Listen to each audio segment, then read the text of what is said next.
Bom dia! A apresentação será sobre racismo e discriminação social. Antes de tudo, é importante saber a diferença entre racismo e discriminação.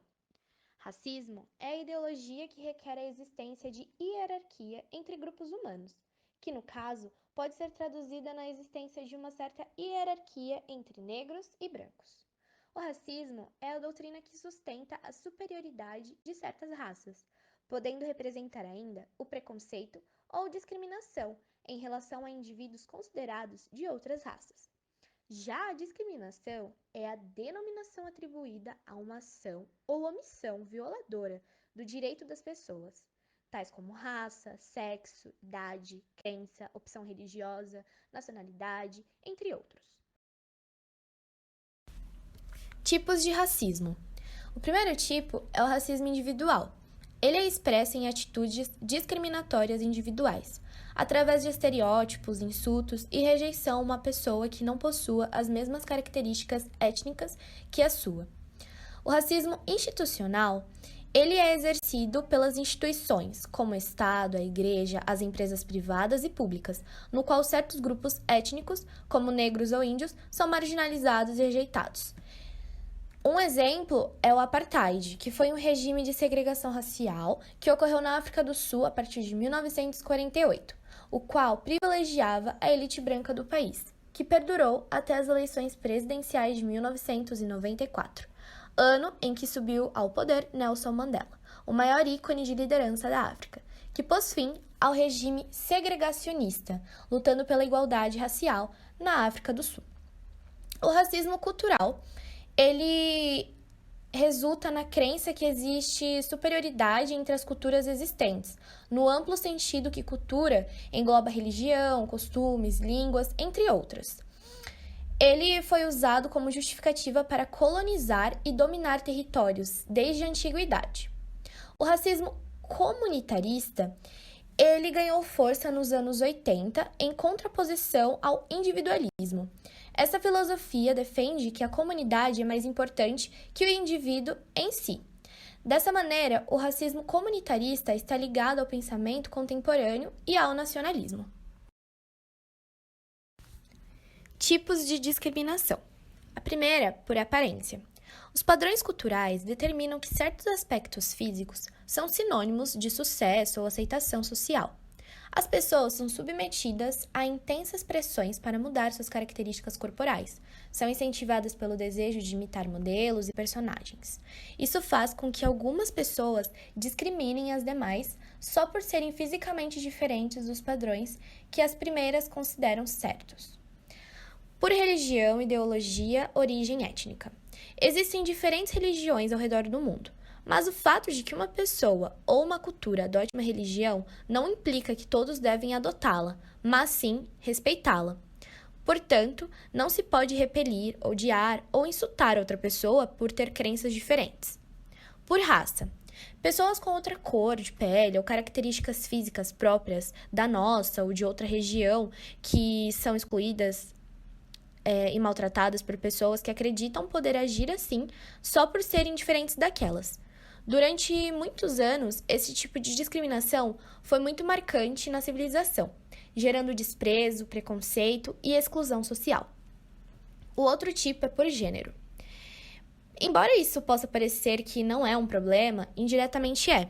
Esse tipo de discriminação se refere à diferença de sexo, feminino ou masculino, entre as pessoas. Tal diferença, em circunstâncias diversas, transformou-se em desigualdade social, porque tudo que se relaciona com o sexo masculino é considerado superior à capacidade feminina. Um exemplo dessa atitude é visível no mundo do trabalho. Diferenças salariais, dificuldades de acesso a cargos de direção, conflito, lar, trabalho, entre outros. Aspectos históricos do racismo no Brasil. Entre 1501 e 1870, mais de 12 milhões de africanos foram raptados, vendidos como escravos e transportados para o continente americano. Desses, 1 em cada 4 eram enviados para o Brasil, cerca de 4 milhões até a segunda metade do século XIX. 20% não chegaram ao destino. Morreram de escorbuto, varíola, sarampo, sífilis, disenteria ou mesmo pela brutalidade dos traficantes. O auge do tráfico negreiro no Brasil ocorreu entre 1800 a 1850. A maior parte dos negros que aqui desembarcavam era proveniente da Angola, Congo e Moçambique. As condições precárias de higiene, alimentação e descanso, as jornadas exaustivas e os cruéis castigos físicos a que eram submetidos restringiam a expectativa de vida dos escravizados a uma média de 25 anos. Na segunda metade do século XIX, o Brasil contava com uma grande população negra, uma intensificação das fugas e da formação de quilombos, pressão internacional, especialmente da Inglaterra, pelo fim da escravidão e a necessidade de se adequar ao capitalismo, que estava em processo de expansão no país. O Brasil foi o maior território escravista do hemisfério ocidental. Foi o último a extinguir o tráfico negreiro e também o último a abolir a escravidão, que ocorreu por meio da Lei Áurea, em 1888. Além disso, a prática da escravidão com severos castigos físicos fez com que no Brasil a tortura fosse legalizada para escravos. Quando abolida, a prática do açoite e espancamento era amplamente difundida e continuou sendo praticada por agentes policiais, mesmo que por lei fosse proibida. Os mecanismos da repressão escravista sobreviveram à escravidão. Outro aspecto importante é a questão de moradia e trabalho. A abolição, sem a criação de mecanismos para um recomeço de vida e que integrassem a população negra à sociedade livre baseada no trabalho assalariado, levou essa população a continuar na pobreza, sem trabalho ou com empregos precários.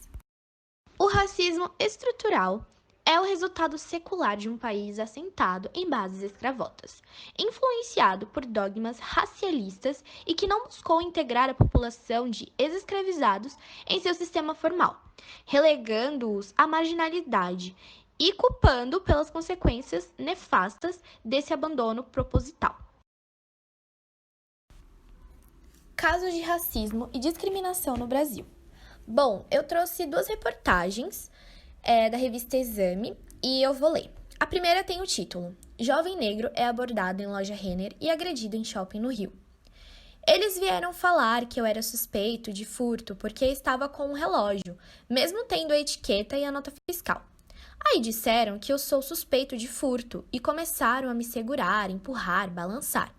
Quando menos esperei, o rapaz da camiseta vermelha me deu uma banda, sacou a pistola para cima de mim, botou a pistola aqui, aponta a cabeça.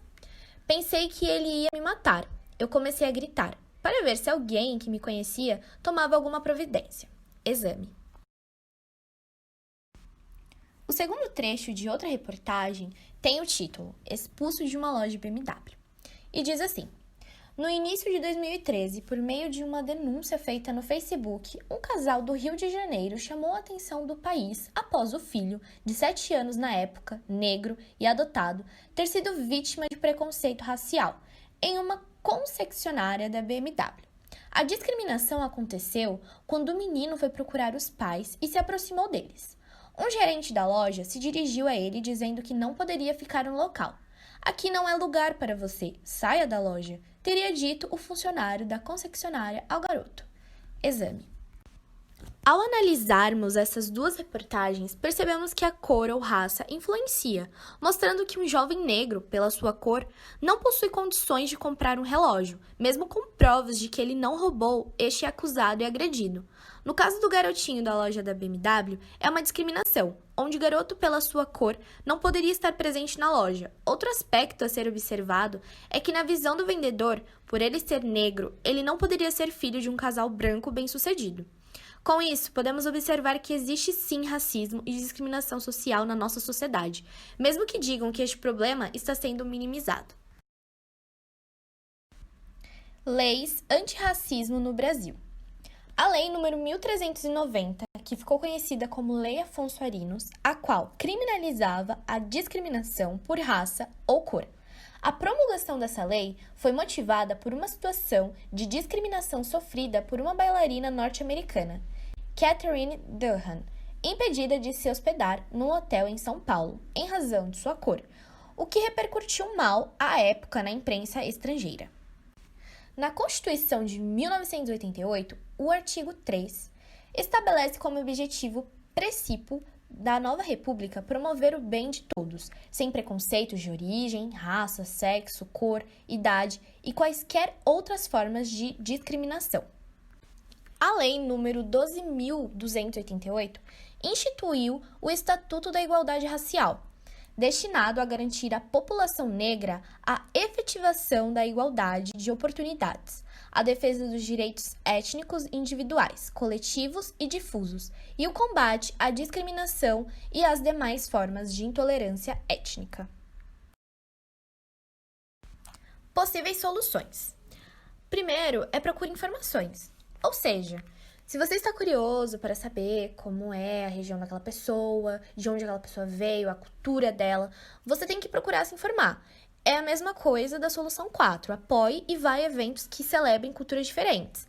Então, você pode ir em alguma feira cultural que tenha a comida, né, típica daquela região.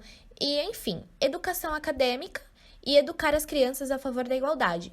Isso representa que a educação e o respeito é a base de tudo, é a base para minimizar o racismo e a discriminação no mundo.